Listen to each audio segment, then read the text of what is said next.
The Wrestling Underground Podcast. We are live. I'm your host, as always, Chad Porto, and joining me is the glorious one himself, Marcus Green. Marcus, we're here.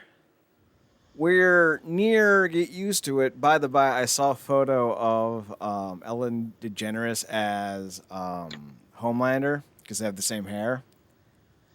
Wait, what? Okay. Now I got to look this Yeah, it's up. somewhere on Twitter. I didn't retweet it because it frightened me, but I also laughed uncontrollably. So, like, not uncontrollably.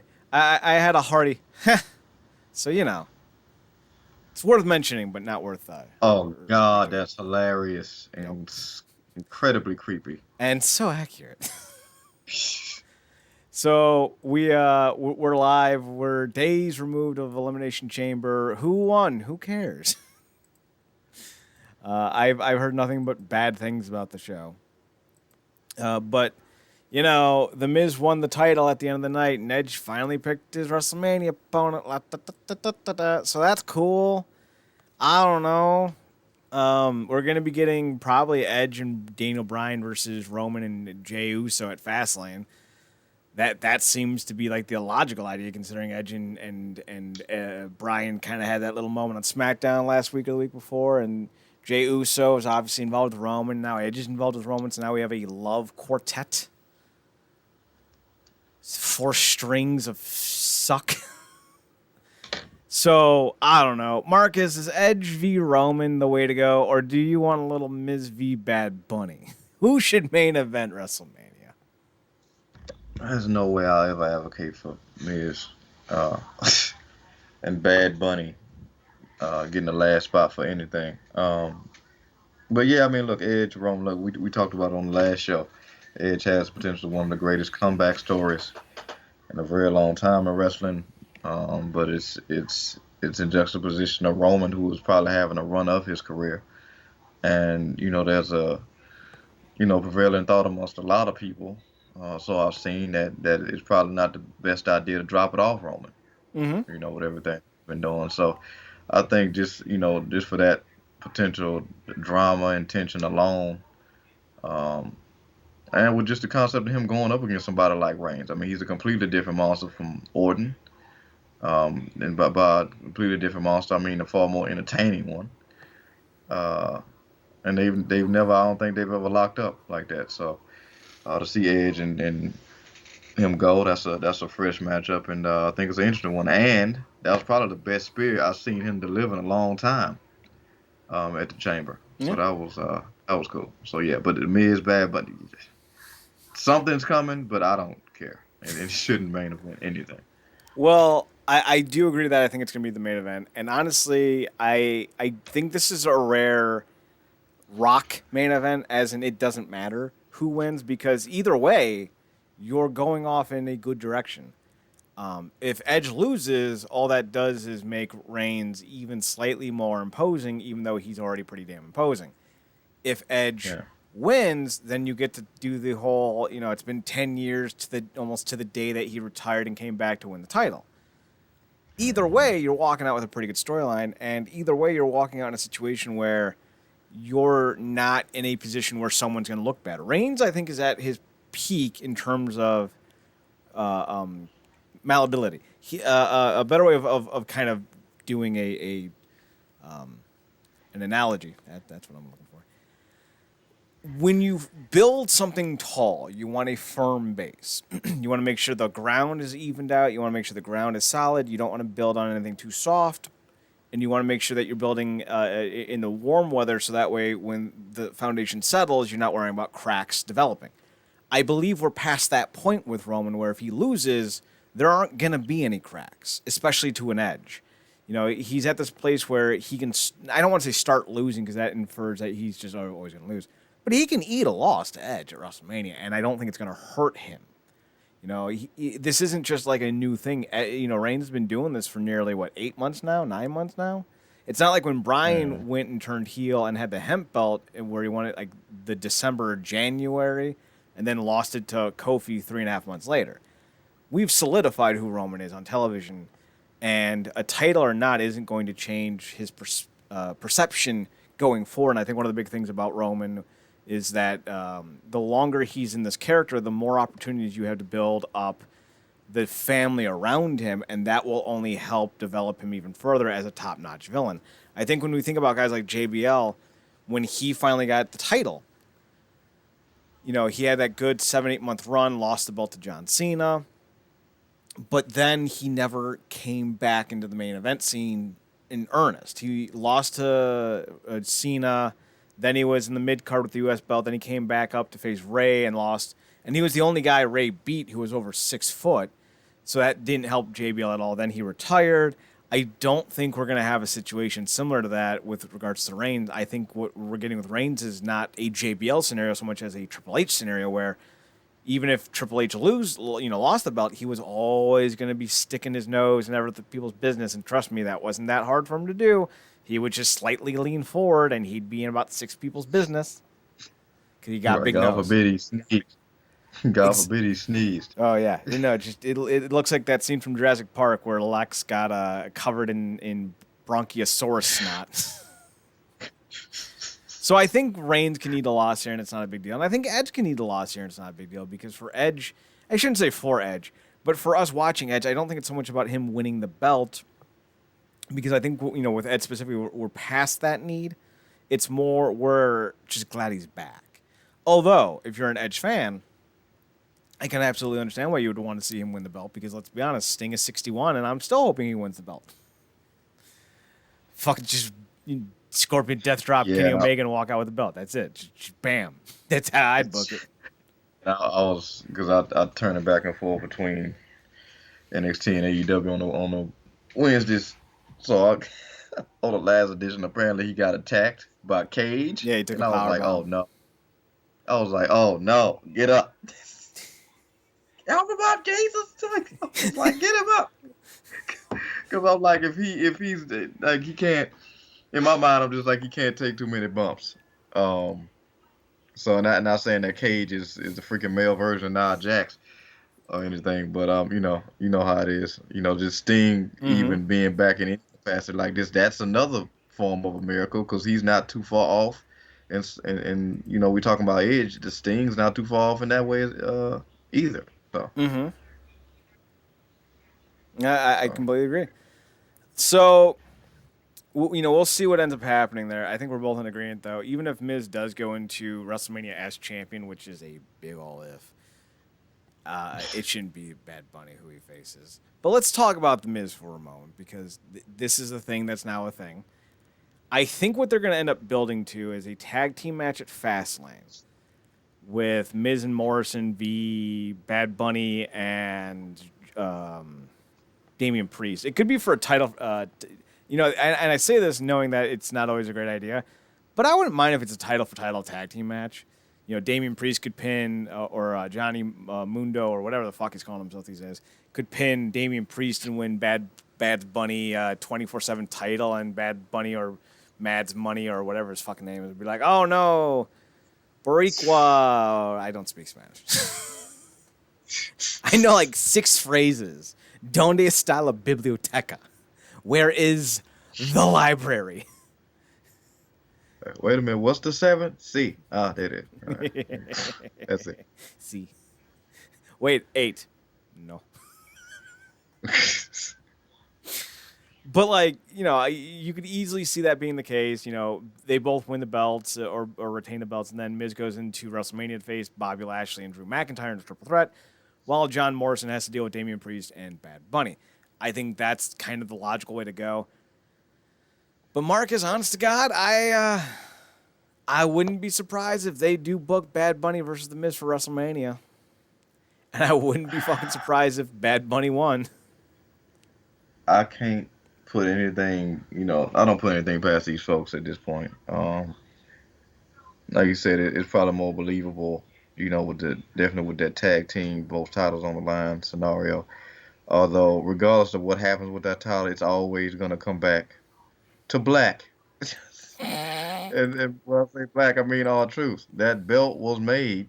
And if it wasn't made for R-Truth, he's made it so that title will never be, away from him. He's the whole entertaining part of that title is, the only relevant part about it. So,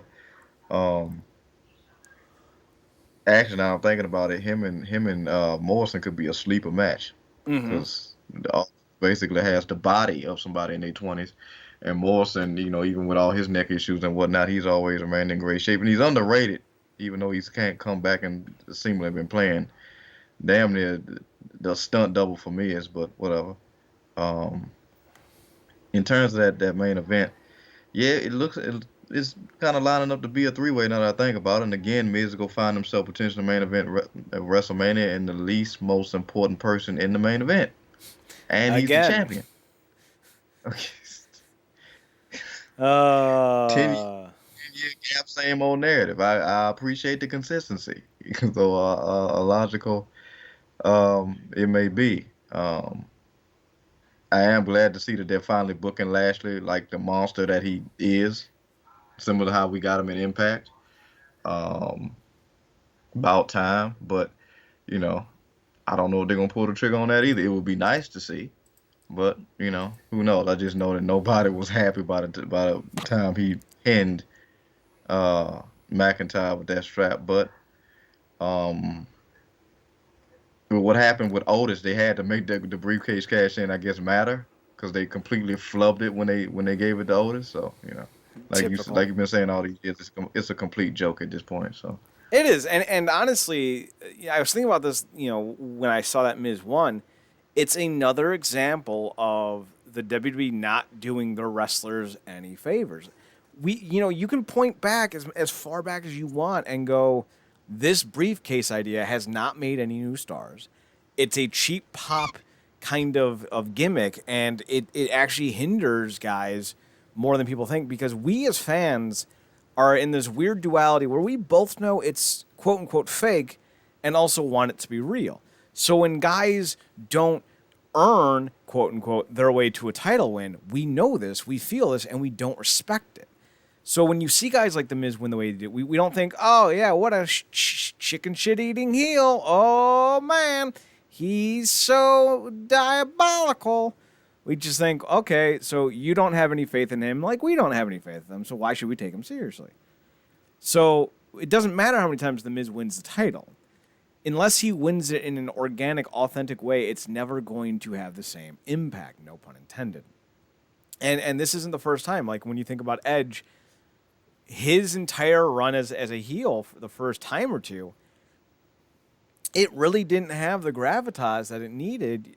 And people can be like, well, the ratings were declining then anyway. And, well, he did have that one big spike on Raw when he was champion in '06. And, that's fair, but also it was mostly just because someone else besides Cena was champion.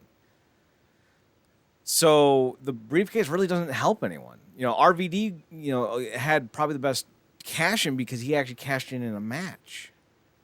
But, think about CM Punk. The dude was a star in the making, and then he didn't even lose the belt because they thought he was so expendable. They just wrote him out of his own title match. Literally. They had Randy Orton and crew attack him, and they're like, Cody Rhodes, Ted DiBiase Jr., what's your name again? Manu. Yeah, we're going to call you Jake's, I don't know, something. It sounds about right. Because that name yeah, is awful.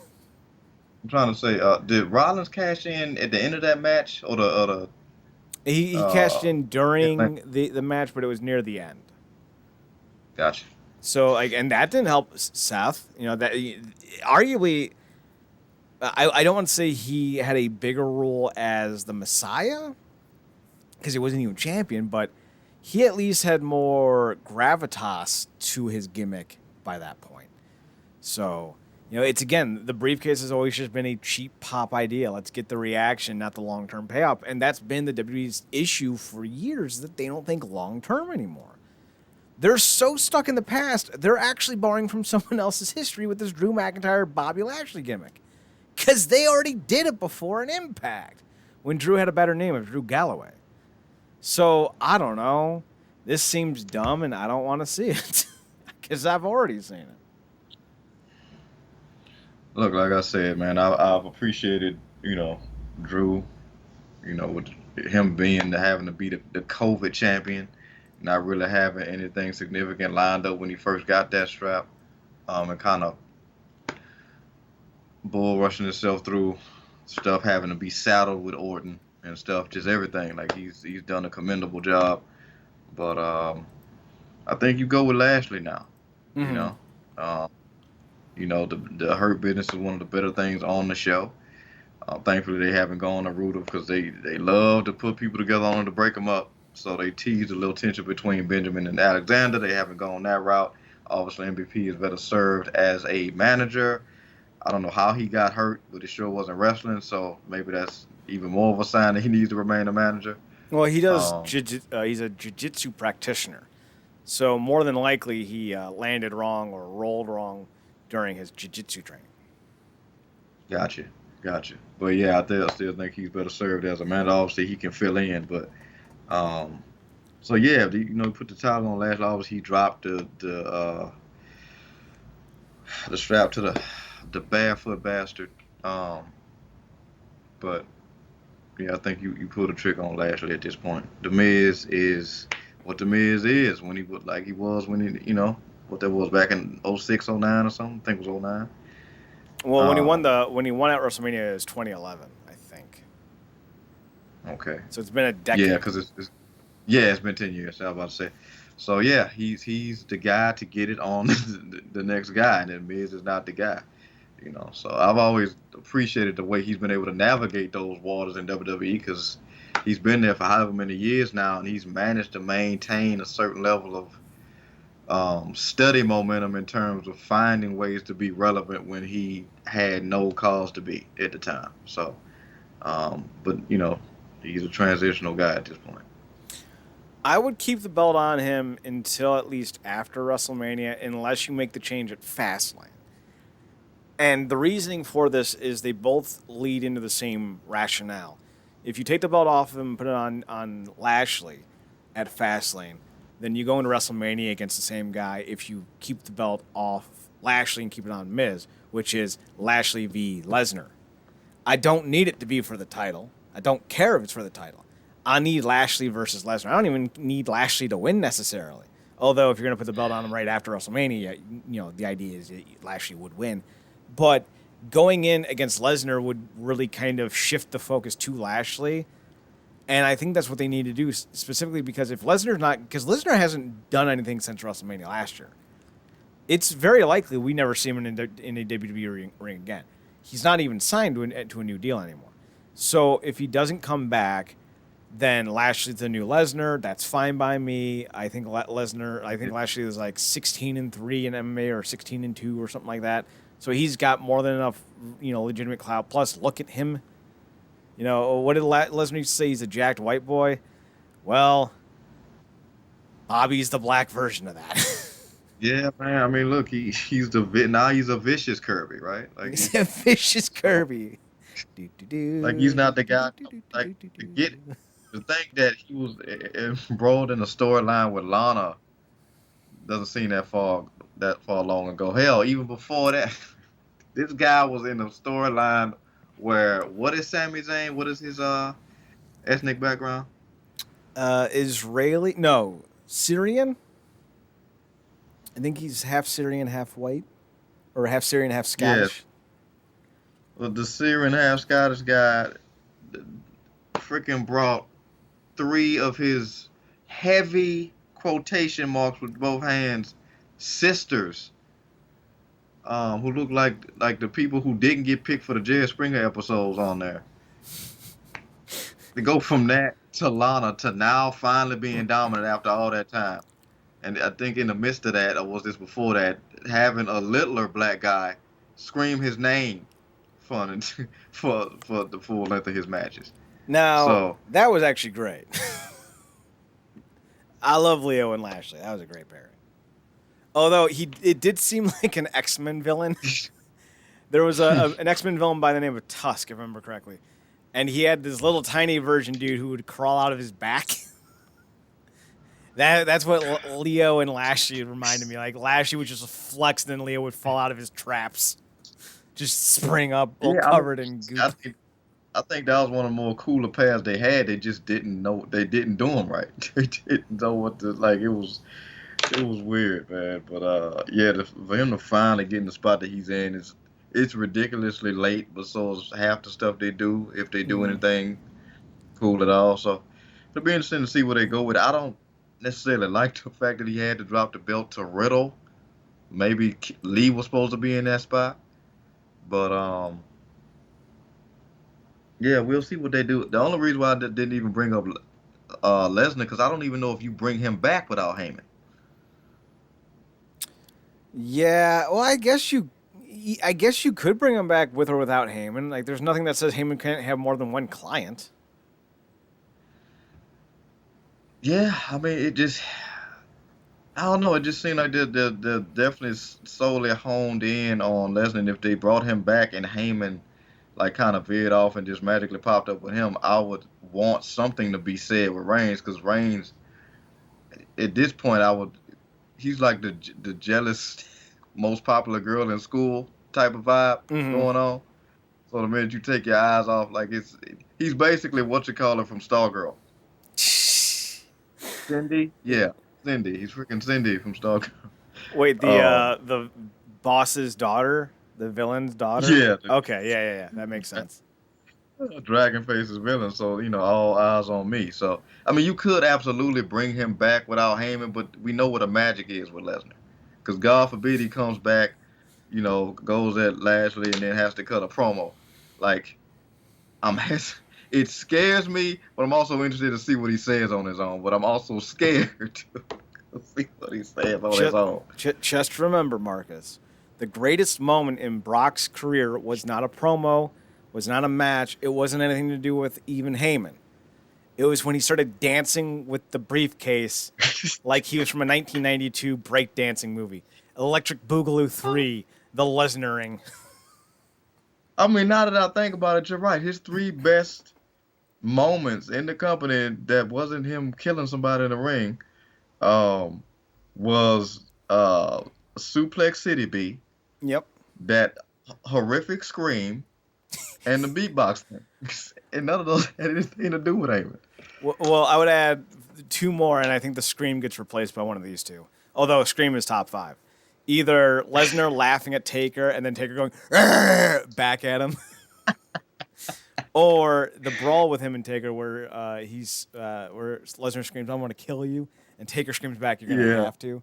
Like those are right up there as well. I think Lesnar's fine on his own.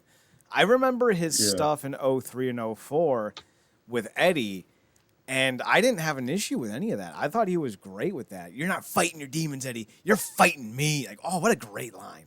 But granted, you don't want him to do soliloquies. You want him to do slam poetry. 3 verses, you're done. I'm going to beat you into a stew. And then I'm going to feed it to my crew. And then boom, you're gone. Like, nothing more. Like, that's it. Yo, now sign me up. Sign me up. Rhyming Lashley? A rhyming Lashley who only shows up, beats up Ron Killings every other week, doesn't cut any promos. When he does, he's like using that. That's how you do it. That oh my! All right, so this is how you do it. He's looking for Heyman. He shows up. Where's Paul? And then he sees Ron, and Ron's like, you know habla English? And then he screams, Killings, I know you speak English. And he grabs him by the neck and he brings him out to the ring and he basically just makes Ron be his puppet. Like, that would be great. Like, Ron tries to leave, like, every time, like, Brock's asked a question, Brock has to yank him back in the camera. Tell him what I told you, Ron. And then Ron's all like, If not if not for overly racially sensitive social media, which is valid and kind of running to the ground at the same time, that would 100% work. And the fact that after that segment where I think did he come out there and interrupt them? Yeah, he basically pulled the truth and actually broke Brock. Brock yeah. was like, I got to work with this guy. That would be perfect. Well, Brock likes Ron Killings as a person. Like, they are legitimate friends. That's why it makes sense to bring them in together because Brock has always found Ron to be entertaining. And if you're not going to have Paul and you want to go over the top with like, Brock's brutality, this is the way to go. So I think it'd be hilarious. Plus, like, you would have like the entire conversation, especially if you're building up to Lashley and Lesnar, where like MVP's like, Ron, why are you helping this guy? You know why he's bringing you around. Why aren't you gonna bail on him? And then like Ron would be like, have you seen him? He hunts things with guns. But But I don't think he owns any guns. I think he just hunts them with his hands. Like but Ron even runs that, I mean, away. just a random parent for no reason. Like Brock shows up backstage and like runs into Priest and Bad Bunny.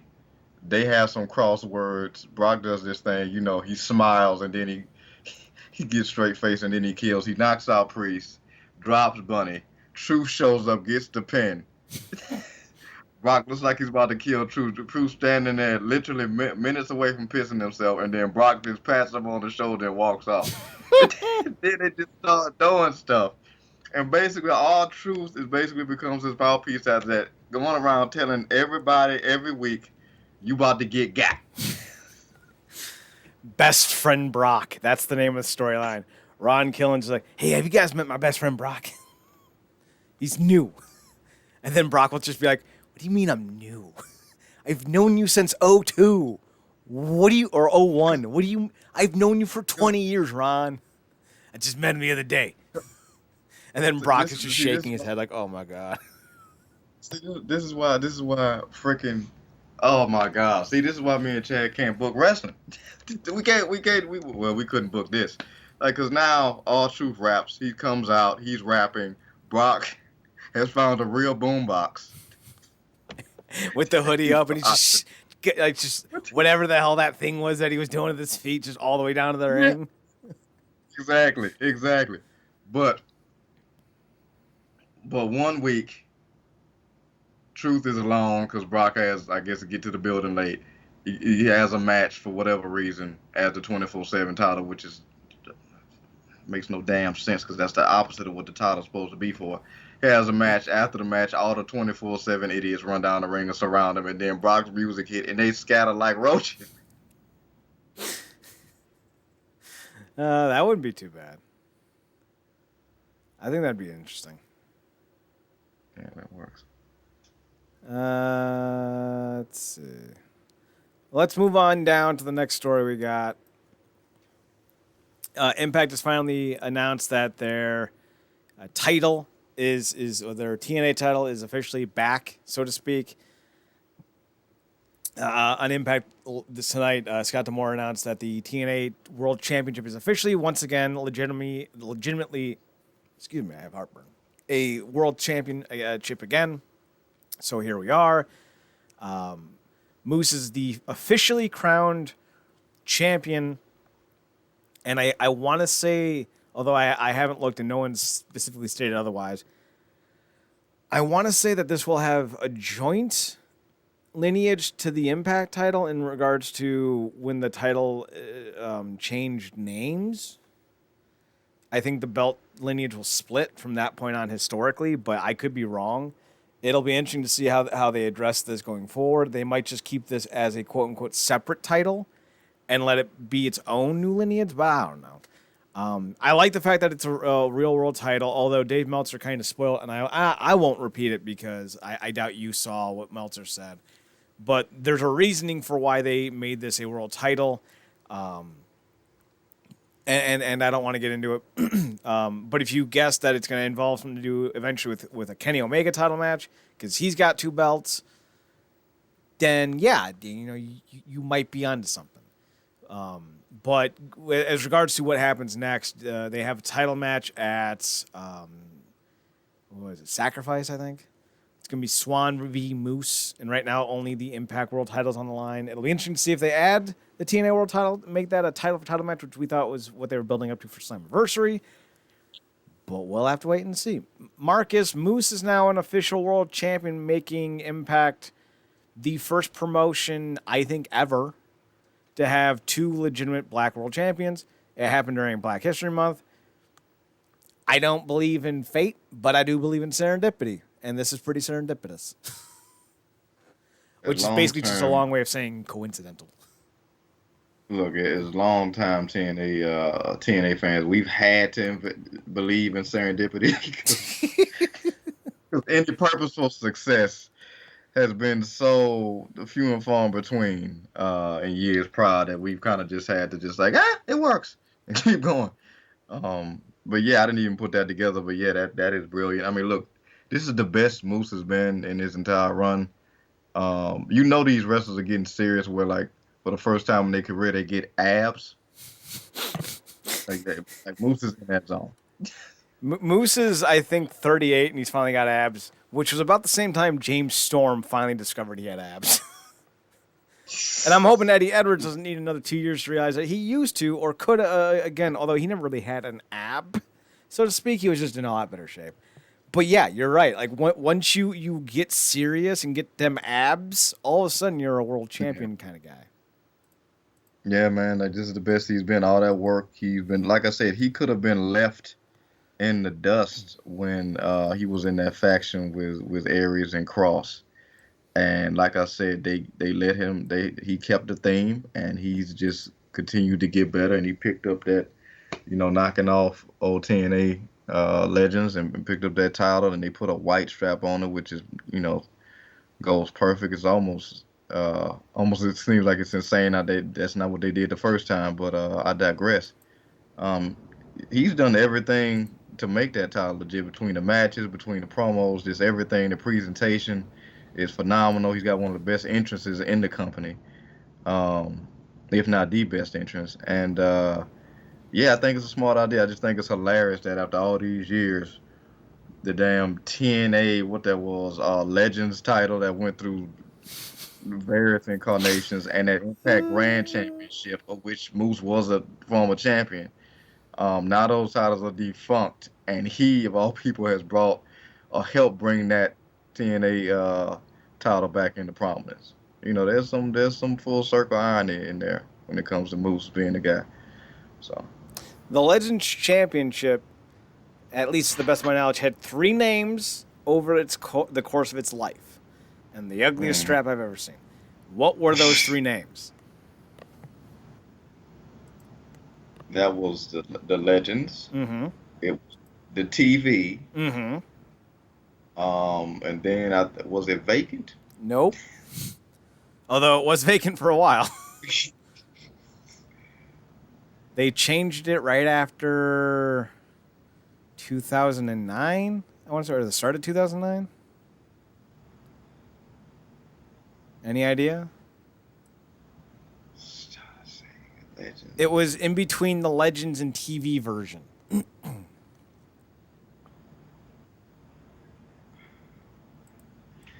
Was it? It wasn't global, was it? Yes, it was. Booyah. Uh, Because Eric Young named it the Global Championship. uh, Yup. It was dumb. Almost as dumb as the Grand Championship. What? Grand what? The Grand Global Championship? All right, there you go. Oh, I'm sorry. There were 4 names for the title. Can you name the last title name?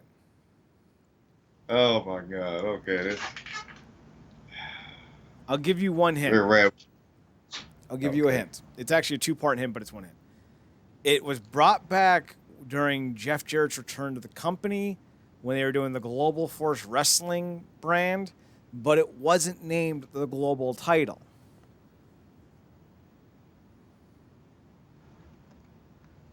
Let's see.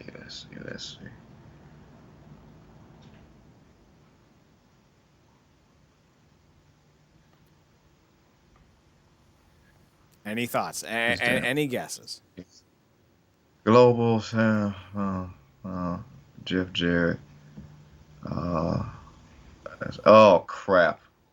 Now it's coming to me. The damn King of the Mountain. There it is.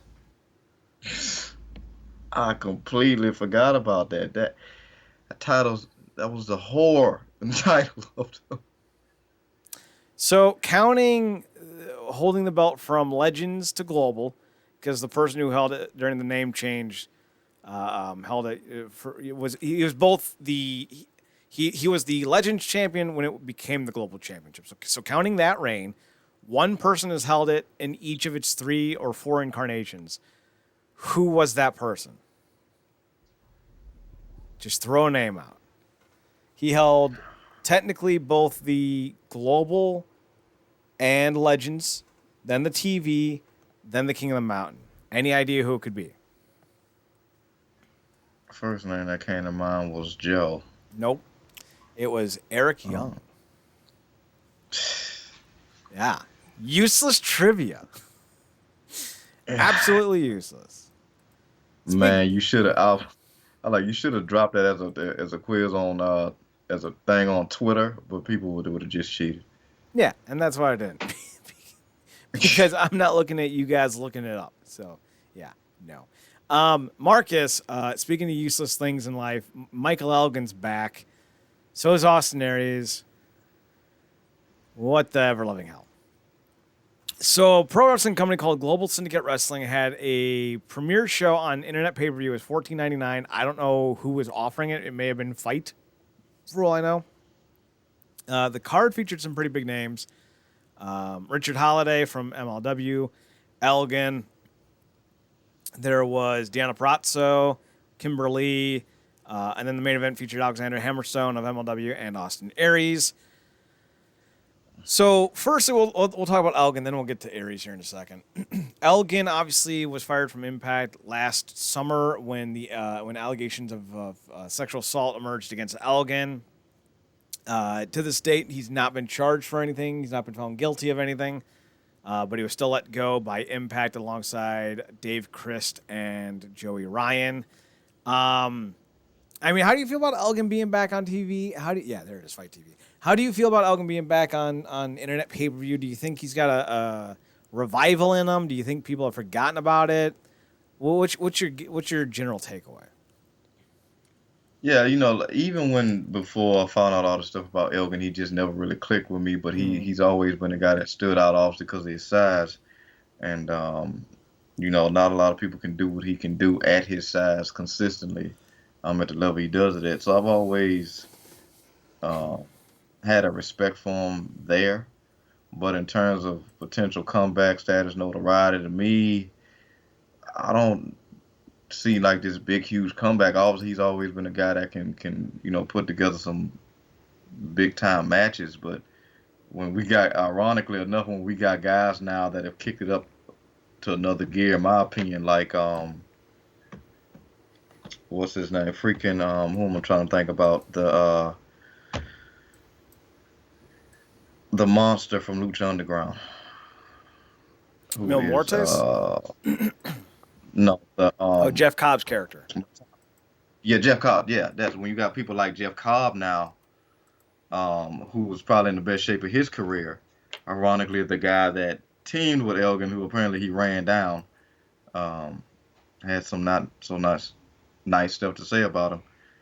Guys like him, and several other people. I don't really think he is necessarily an anomaly anymore. I think he's just another guy, another big guy that can do stuff. You got guys like Cage, your boy Hobbs now, and a lot of other big guys coming through.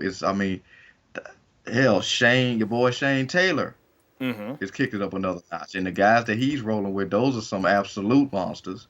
So to me, Elgin's just another guy, and the fact that that those allegations and stuff and that reputation follow him, and even before those allegations, he kind of had a bit of a thing for being a douche. So I don't really see any big resurgence from him. I don't even know how many big time people gonna want to touch him. Well, the WWE will. No, I'm not even being funny. Vince McMahon's been accused of rape twice. Randy Orton's been accused of sexual harassment on more than one occasion. Matt Riddle's being sued or was being sued or is in the process of being sued for sexual assault. Yeah, Elgin would fit right on in. It's clearly not a company that has any morals or values. It's fucking bonkers. All right. So other thing, Austin Aries was on the card, and he was doing meet and greets. And he put out a presser saying that I'm not wearing my mask for these meet and greets, and you shouldn't either. I think Austin Aries has CTE. Clinically, thoroughly empty-headed. There it is. CTE. Uh, yeah. Just kind of a dick. He's a dick. And this is just one of those moments, Marcus, where I'm just like, this is why you have no fans anymore. I didn't even know that this dude was champion of this brand. You know, it's called GSW Inception. I don't know how many cards they've had before this.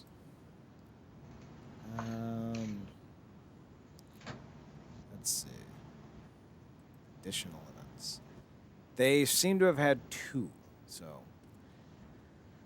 I don't know, man. I would never take a photo with Austin Aries with a mask on in a non-pandemic anyway. So why would I not have a mask on in a pandemic with Yeah. Aries? Whatever he's suffering from, I'd wear a mask. Just so some of that um, douchebag arrogance wouldn't rub off. Like, I ain't even thinking about COVID at that point. Look, man, he can believe and feel however he want to feel about the things that's going on, things that's being mandated, whatever. But don't tell somebody else how to operate when it comes to their health Mm-hmm. and how they want to go about doing stuff because you feel like you have some type of intellectual or moral high ground. Like, just be happy people even want to come to see your ass during the pandemic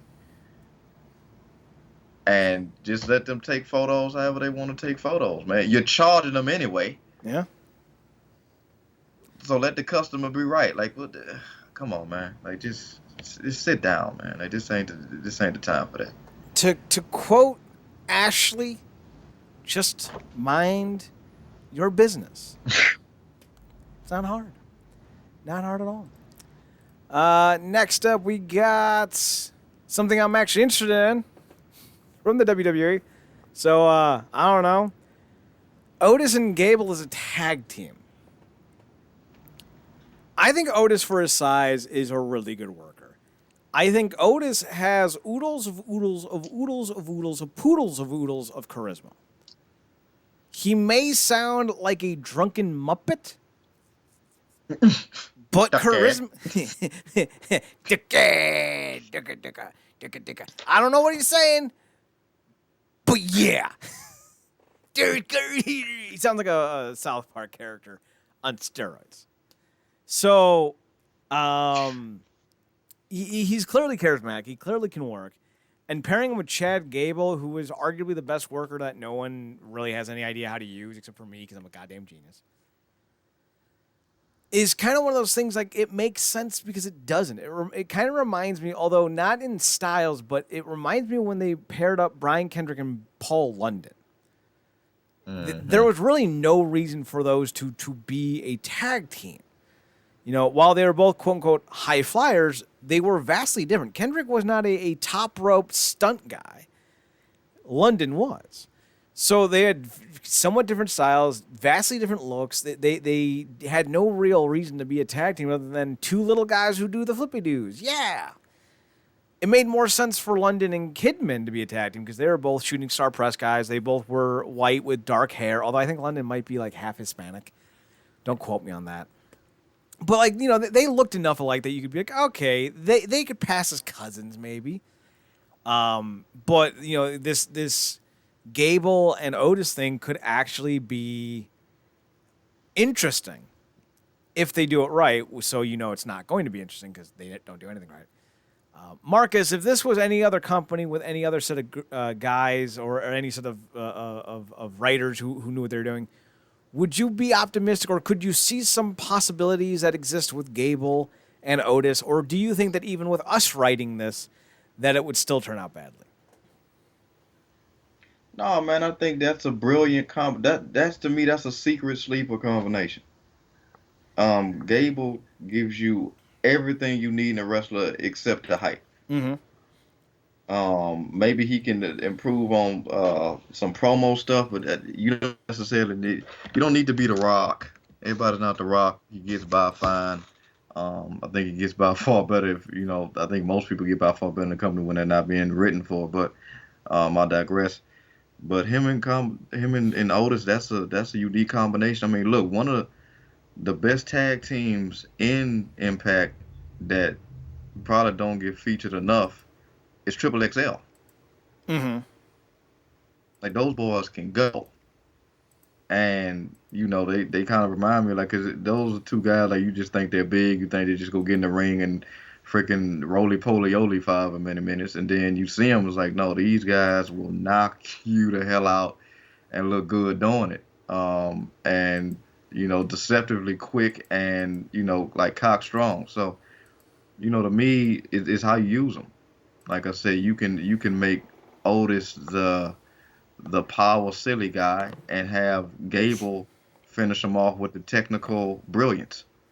You can get some nice length out of them in a more comedic way that you didn't necessarily do with American Alpha.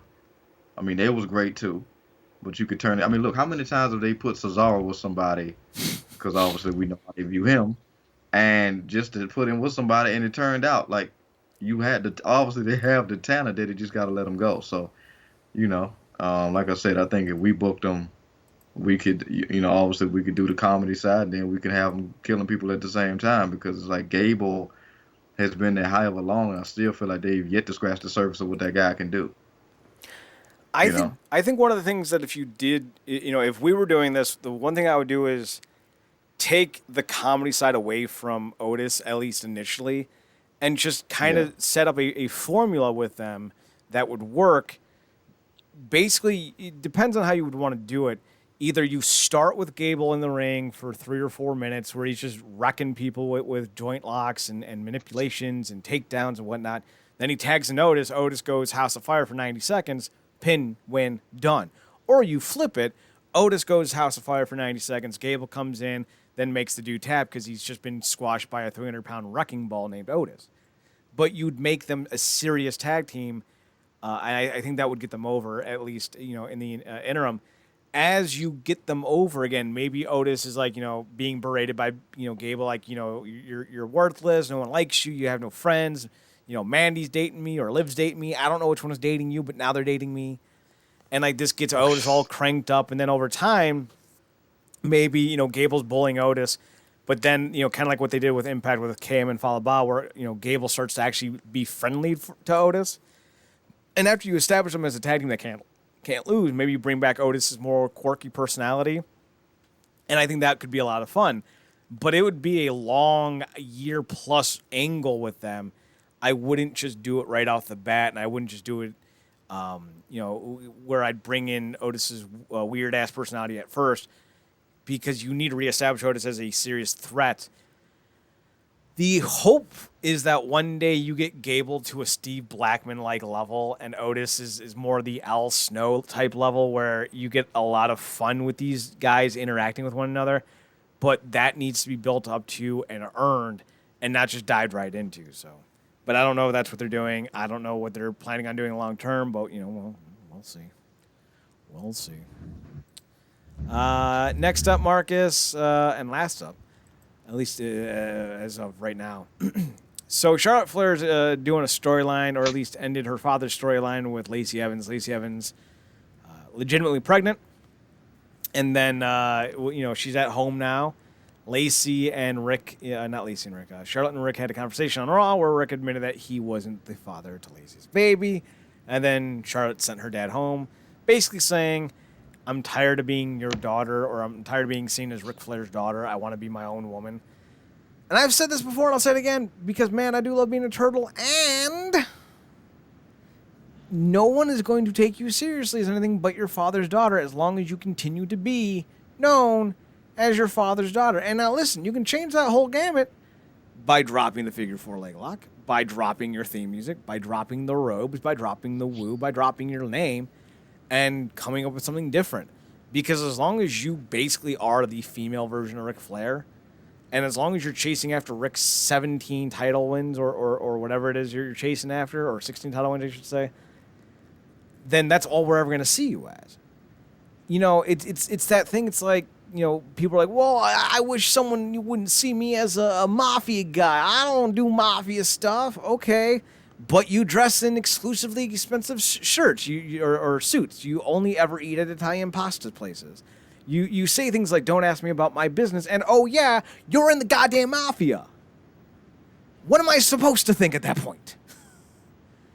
if you want us to see you differently, be different. And it bothers me because everyone's like, that's not just a promo. That's Ashley Flair telling her father how she really feels. Fuck off, Bully Ray. No, it's not. But if it is, and if she really feels that way, that she's tired of being seen as Ric Flair's daughter, then stop being everything her father was. I'm just saying, you're the one breaking it on yourself. But Marcus, I know people are going to say, well, it might be Vince and the WWE who are saying we want you to do this. What? She's 35. Does she not have her own big girl pants by this point? Does she not have the ability to say, listen, I would like to not be doing this. I'm your biggest female draw. I think I've earned it. I'd like to do something different. Because if she doesn't have those big boy pants, then she shouldn't be bitching at all. And if she does have those big boy pants and she's never said it, then she doesn't really want to change. And now she's just kind of keeping on the cycle of stupidity. And I fucking hate cycles of stupidity. Yeah, it's I was thinking about this because I watched the Broken Skull session, the latest Broken Skull session with Sasha Banks, and just talking about going through her career and everything, and her coming up with that boss character, and just looking at the transitions she's had since she's come up from NXT, and you look at those quote unquote four horsewomen, and Sasha obviously found her stride when she came with the boss at NXT, and has hit a new type of feel now. It feels like with this swaggy face, if you will. We saw Becky find her stride with the whole man thing, and Bayley is just hitting her stride. To be fair, Bayley had two strides. Yeah, the hug thing and because yeah, you're right. But to me, you look at them, and Charlotte's been the one that's gotten the most the accolades, the shine, if you will, the constant push. But to me, she's peaked.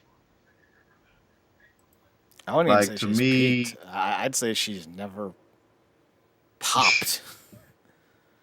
We haven't started the ascension, Marcus. Well, not that ascension. But like we haven't even started climbing the mountain. We've just already given up. Now we're just laying low in a valley somewhere. It's like, I'm sorry, buddy, but we're still in the basement. When it comes to Charlotte, we're still on the wrong side of the river.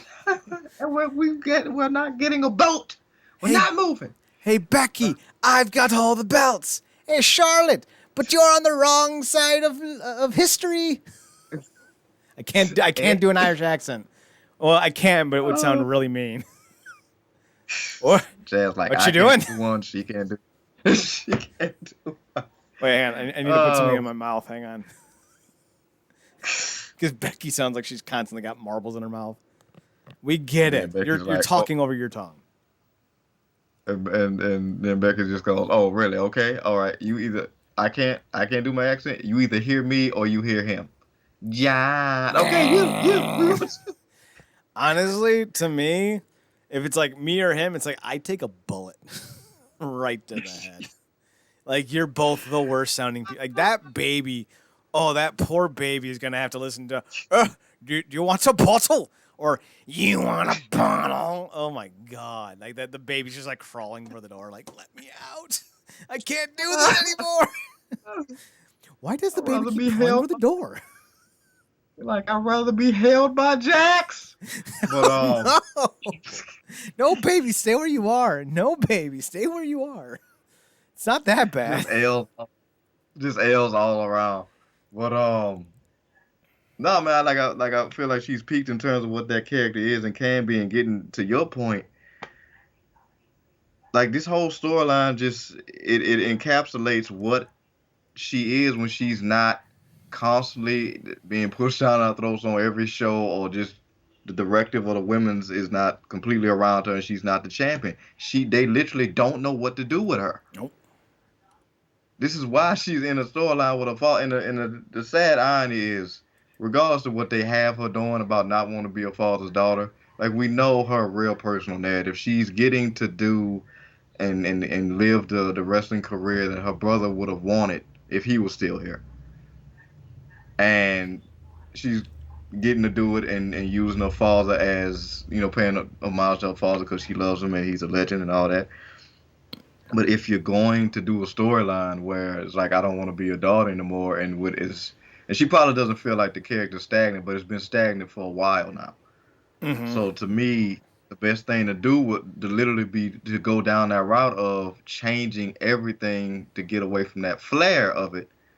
But I don't even know if she would have it in her to rework all that. I don't know if she would have it in her to do it. I don't know if she would want to do it. But it's just that the character is just in this rut, and we've seen the best of her in the ring. We've seen the best of her as a character.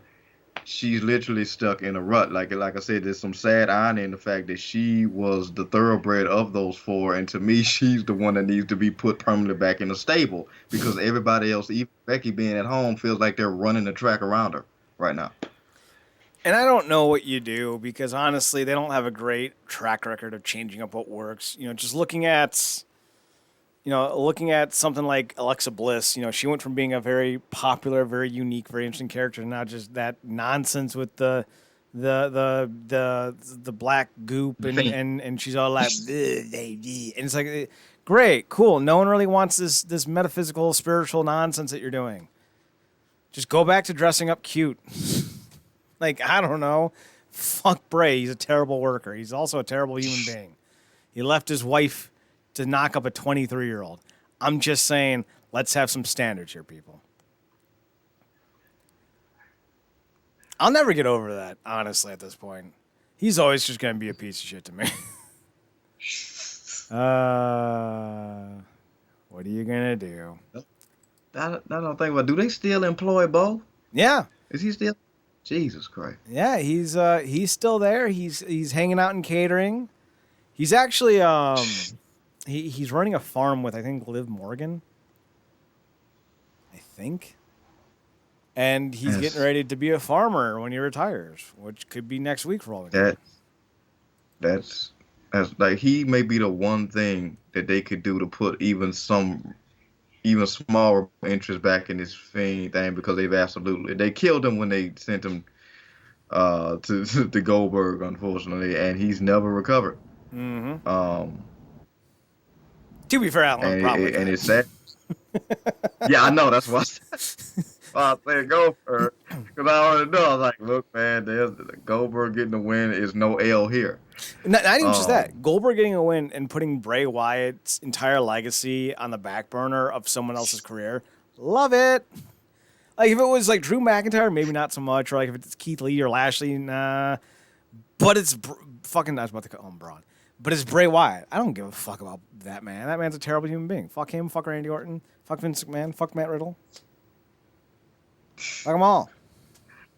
like Seth, we already mentioned you. Uh, Oh yeah, Seth is a scumbag uh, too. Forgot about that. Not only does yeah, he fuck Nazis, but he also cheats on his fiancées. Just yeah. kind Also, of who they are. he did, and then he also did send some pics to some, I guess, dick pics to a married woman at the time. Yeah, as he was Um, cheating on his fiancée. And yeah, I'm not saying I've seen these pics. I'm not saying that they were sent to me. I'm not saying they popped up on Twitter. I'm just saying that as a man, it seems like Seth Rollins is coming up short.